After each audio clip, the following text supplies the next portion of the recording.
بسم الله الرحمن الرحيم. سأل سائل بعذاب واقع للكافرين ليس له دافع من الله ذي المعارج. تعرج الملائكة والروح إليه في يوم كان مقداره 50,000 سنة فاصبر صبرا جميلا إنهم يرونه بعيدا ونريه قريبا يوم تكون السماء كالمهل وتكون الجبال كالعهن ولا يسأل حميم حميما يبصرونهم يود المجرم لو يفتدي من عذاب يومئذ ببنيه وصاحبته وأخيه وفصيلته التي تؤويه ومن في الأرض جميعا ثم ينجيه كلا إنها لظى نزاعة للشوى تدعو من أدبر وتولى وجمع فأوعى إن الإنسان خلق هلوعا إذا مسه الشر جزوعا وإذا مسه الخير منوعا إلا المصلين الذين هم على صلاتهم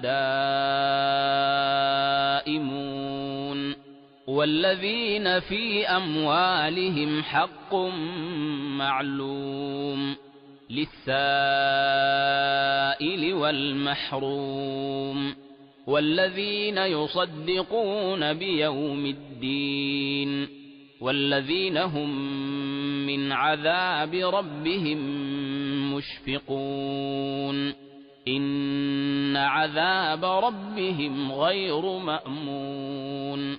والذين هم لفروجهم حافظون إلا على أزواجهم أو ما ملكت أيمانهم فإنهم غير ملومين فمن ابتغى وراء ذلك فأولئك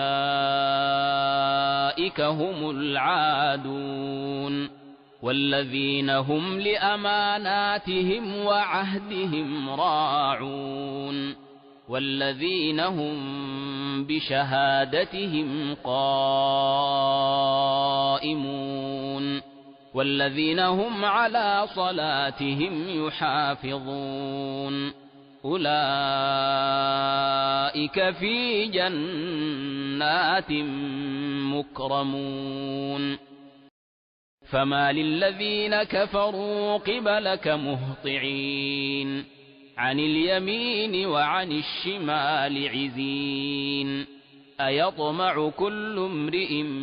منهم أن يدخل جنة نعيم كلا إنا خلقناهم مما يعلمون